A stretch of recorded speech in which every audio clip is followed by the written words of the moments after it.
আগে রাষ্ট্র সংস্কার নাকি আগে ব্যক্তি সংস্কার? আগে রাষ্ট্র না ব্যক্তি?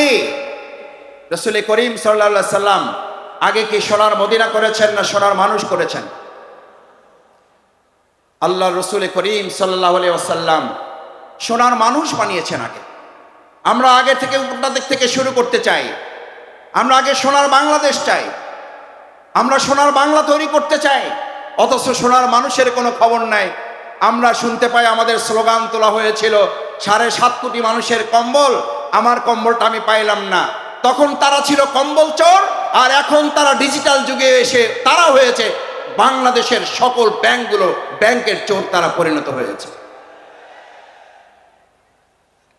সম্মানিত ভাই এবং বন্ধুগণ, আল্লাহ তাআলা এই কোরআন নাজিল করে, কিতাব নাজিল করে আমাদেরকে জানালেন তোমাদের জন্য 4টা সুসংবাদ দিচ্ছি। কয়টা? হুদা, এটা রোডম্যাপ দিয়ে দিলাম, সংস্কারের কর্মপন্থা তোমাদেরকে দিয়ে দিলাম।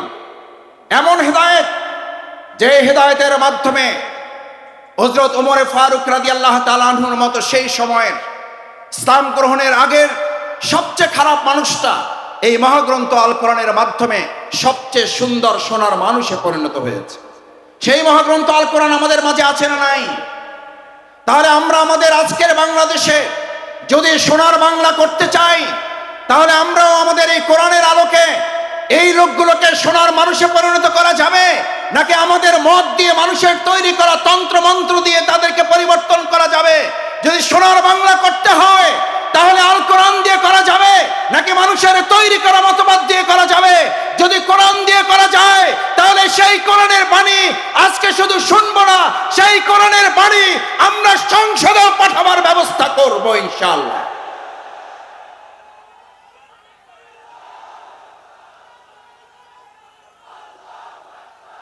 আমার সম্মানিত ভাইয়েরা, সম্মানিত মুসল্লিয়ান ইকরাম, ভাই এবং বোনেরা, আজ আমাদের প্রিয় মাতৃভূমি বাংলাদেশের যে সুন্দর পরিবেশ আমরা পেয়েছি, এই সুন্দর পরিবেশে আমাদেরকে এই কথা বলতে হবে যে আমরা যারা এখন এই জগৎ এবং সময় পার করছি, সেখানে আমরা লক্ষ্য করছি আমাদের প্রিয় মাতৃভূমি বাংলাদেশ যারা হেদায়েতের সুন্দর রাস্তা পেয়েছে, তাদের প্রথম কথা হচ্ছে লা তাখশা ইল্লাল্লাহ, আমরা এক আল্লাহ ছাড়া আর কাউকে ভয় করি না। আল্লাহ ছাড়া এক যারা আর কাউকে ভয় করে না। পার্শ্ববর্তী কোনো একটা রাষ্ট্র যদি সেই ব্যক্তিদেরকে এক আল্লাহ ছাড়া যারা ভয় করে না, সেই ব্যক্তিদেরকে যদি বলা হয় তোমাদেরকে আলু ডাল চাল পেঁয়াজ রসুন কাঁচামরিচ বন্ধ করে তোমাদেরকে আমরা নতজানু করতে চাই, তাহলে ভালো করে কান খুলে শুনে রাখো, আমাদের এই বাংলাদেশের ইসলাম প্রিয় এবং দেশপ্রেমিকের নেতৃত্ব ফাঁসির মঞ্চে দাঁড়িয়েছে, তোমাদের কাছে মাথা নত করে নাই, হাসি মুখে জীবন দিয়েছে। আমরাও জীবন দেব, 1 ইঞ্চি মাটি কারো হাতে আমরা বিক্রি করব না।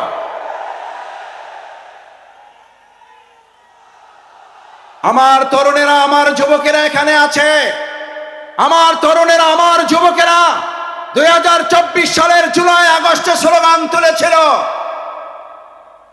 ঢাকা না, ঢাকা না,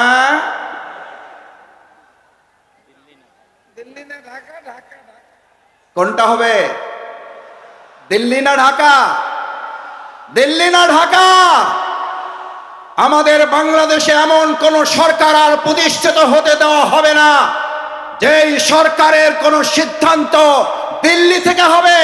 আমাদের দেশের সিদ্ধান্তই বাংলাদেশের মাটি থেকেই হবে। আমার সম্মানিত ভাই এবং বন্ধুগণ, হাতের ডান পাশে যারা আছেন বসে যাবেন। আমি আবার বলছি, এটা আল কোরআনের ময়দান। এই আল কোরআনের ময়দানে প্রত্যেকে আদবের সাথে নিজ নিজ দায়িত্ব নিয়ে স্বেচ্ছাসেবকের ভূমিকা পালন করবেন, আল্লাহকে সাক্ষী রেখে। পারা যাবে ইনশাআল্লাহ।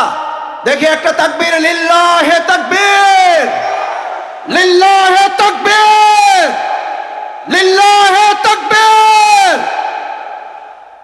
আমার সম্মানিত ভাই এবং বন্ধুগণ, সেজন্য আজ আমাদের এই কলিজার টুকরা সন্তানের আর একটা স্লোগান তুলেছিল, আমাদের ছাত্র তরুণ যুবকেরা আর একটা সুন্দর স্লোগান তুলেছিল, উই ওয়ান্ট জাস্টিস। ঐতিহাসিক ইবনে খালদুন নাম শুনেছেন? সবাই জানেন ঐতিহাসিক ইবনে খালদুনের কথা। সেই ঐতিহাসিক ইবনে খালদুন সকল সভ্যতাগুলোকে পর্যালোচনা করে, মিশরীয় সভ্যতার মেয়াদকাল ছিল 3000 বছর। ভালো করে খেয়াল করার জন্য বলছি, ডানে যারা ডানে আছেন, যারা বামে আছেন, বসুন, বসে পড়ুন, এটা কোরআনের ময়দান। 3000 বছরের সভ্যতা ছিল মিশরের, রোমানদের ছিল 1000 বছরের সভ্যতা, সিন্ধুদের ছিল 700 বছরের সভ্যতা। সকল সভ্যতাগুলো একে একে ধ্বংস হয়ে যাওয়ার পর ঐতিহাসিক ইবনে খালদুন বলেন, আমি এই সবগুলো সভ্যতার কাছে গিয়ে প্রশ্ন করেছিলাম, হে মিশরীয় সভ্যতা তুমি ধ্বংস হলে কেন? হে রোমান সভ্যতা তুমি ধ্বংস হলে কেন? হে সিন্ধু সভ্যতা তুমি ধ্বংস হলে কেন? হে বেবিলনীয় সভ্যতা তুমি ধ্বংস হলে কেন? ঐতিহাসিক ইবনে খালদুন বলেন, এই প্রত্যেকটি সভ্যতা ধ্বংসের পিছনে দুটি উত্তর আমি পেয়েছি ধ্বংসস্তূপের কাছ থেকে। কয়টি উত্তর? কয়টি উত্তর? দুইটি উত্তর পেয়েছিল এই ধ্বংসস্তূপের কাছ থেকে। প্রথম জবাব ছিল ইনজাস্টিস। ঐতিহাসিক ইবনে খালদুন বলেন, এন্ড দ্য নেক্সট অ্যান্সার, তারপরের জবাবটা ছিল ইনজাস্টিস, অর্থাৎ ইনজাস্টিস এন্ড ইনজাস্টিস, অন্যায় বিচার এবং অন্যায় বিচারের মাধ্যমে 1000 বছরের, 700 বছরের, 3000 বছরের সভ্যতার যদি ধ্বংস হয়, তাহলে নতুন করে পৃথিবীতে আর কোনো মতবাদ দিয়ে সভ্যতা বিনির্মাণ করা যাবে না।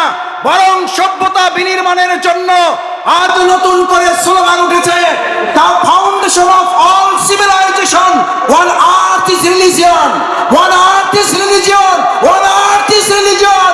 ইসলাম ছাড়া পৃথিবীতে ভবিষ্যতের কোন সভ্যতা নেতৃত্ব দিতে পারবে না। সব দেখা শেষ, ইসলামের বাংলাদেশ। এই কথা আমাদের নয়, এই কথা শুধু পীর সাহেবদের নয়, এই কথা শুধু ইমামদের নয়, এই কথা শুধু রাজনীতিবিদদের নয়, এই কথা শুধু আলেম ওলামাদের নয়, এই কথা শুধু পটুয়াখালীবাসীর নয়, এই কথা বিশ্ব মানবতার মুহাম্মদুর রাসূলুল্লাহ। এরকম হাত জাগিয়েছেন রাসূল করিম সাল্লাল্লাহু আলাইহি ওয়াসাল্লাম, আনা সাআতু কাতাইন। এই যে আমার দুটো আঙ্গুল দেখতে পাচ্ছ, আল্লাহ রাসূল করিম সাল্লাল্লাহু আলাইহি ওয়াসাল্লাম বললেন, দুটো আঙ্গুল দেখো ভালো করে, আনা সাআতু কাতাইন, এটা আমি, এটা কিয়ামত, আমি এবং কিয়ামত, আমি এসেছি, কিয়ামত শুরু হয়েছে। এই জামানায় এই সভ্যতার সামনে ইসলাম ছাড়া আর এমন কোন আদর্শ নাই সেই আদর্শ দিয়ে মানুষের মুক্তি পাওয়া সম্ভব। সুতরাং আজ এরকম একটি প্যান্ডেল নয়, দুটি প্যান্ডেল নয়, 3টি, 4টি, 5টি, 7টি নয়, 9টি প্যান্ডেলে ভর্তি হওয়া ভাই এবং বন্ধুগণ, আমার বোনেরা, আজ আমাদের এখান থেকে সিদ্ধান্ত নিতে হবে, এই ভেঙে যাওয়া পৃথিবী গড়ে তোলার জন্য আল্লাহ সুবহানাহু ওয়া তাআলা প্রিয় নবী মুহাম্মদুর রাসূলুল্লাহ সাল্লাল্লাহু আলাইহি ওয়াসাল্লামকে দিয়ে যে ঘোষণা দিয়েছেন, এক ইসলামী সভ্যতা ছাড়া ভবিষ্যৎ আর কোন সভ্যতা মানুষকে মুক্তি দিতে পারবে না। যদি তাই না পারে, তাহলে আমাদের জন্য আল্লাহ তাআলার পরের ঘোষণা হচ্ছে, ইবয়ানান লিকুল্লি শাইইন ওয়া হুদান ওয়া রাহমা ওয়া বুশরা লিল মুমিনিন। আল্লাহ রাব্বুল আলামিন কি বললেন? হুদা, তোমাদের রোডম্যাপ দিয়ে দাও হলো, এবার তোমাদের জন্য রহমত, তোমাদের জন্য আল্লাহর দয়া, তোমাদের জন্য আল্লাহর করুণা, তোমাদের জন্য আল্লাহর অনুগ্রহ। আমাদেরকে কোন দেশ কি দেবে আমরা সেই দিকে তাকাতে চাই না, আমাদেরকে কোন নেতা কি দেবে সেই দিকে তাকাতে চাই না। আমরা আল্লাহর ওই করুণা, ওই রহমত, ওই দয়া, অনুগ্রহের দিকে তাকাতে চাই, যে ইসলাম এবং সৎ, দক্ষ, যোগ্য নেতৃত্ব প্রতিষ্ঠিত হলে আল্লাহ সুবহানাহু ওয়া তাআলা ঘোষণা দিচ্ছেন, আসমান এবং জমিনের বরকতের দরজা যদি খুলে যায়, পৃথিবীর কোন শাসক নেই বাংলাদেশকে দাবিয়ে রাখতে পারবে।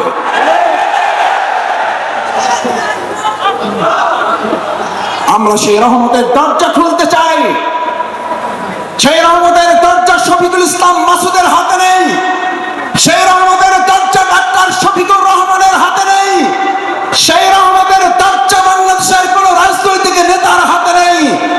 একবার হৃদয় উজাড় করে আরেকবার জমিন কাঁপিয়ে সেই আল্লাহর নাম উচ্চারণ করে মুসলিমরা, কে তিনি, কে তিনি, কে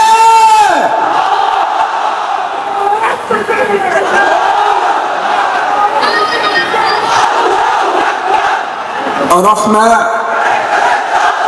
এরপরে আল্লাহ সুবহানাহু ওয়া তাআলা বলেন তিবয়ানান লিকুল্লি শাইইন ওয়া হুদান ওয়া রাহমা ওয়া বুশরা লিল মুমিনিন।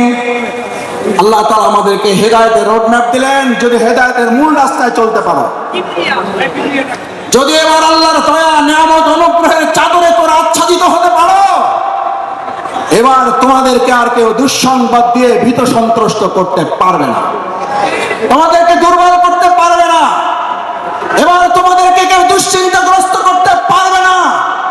এবার আমি আল্লাহ তোমাদেরকে জানিয়ে দিচ্ছি, এই মহাগ্রন্থ আল কোরআন খুঁটে খুঁটে যদি তোমরা অনুকরণ করতে পারো, এর আলোকে যদি রান্নাঘর থেকে শুরু করে সংসদ ভবন পর্যন্ত শুধুমাত্র জাতীয় মসজিদ বাইতুল মুকাররম আল্লাহর বিধানের আলোকে চলবে না, বাইতুল মুকাররমের পাশাপাশি গণভবন, বঙ্গভবন, সংসদ ভবন যখন পরিচালিত হবে, আল্লাহ বলেন গোটা দুনিয়ার কোন প্রান্ত থেকে তোমাদের সুসংবাদ দরকার হবে না।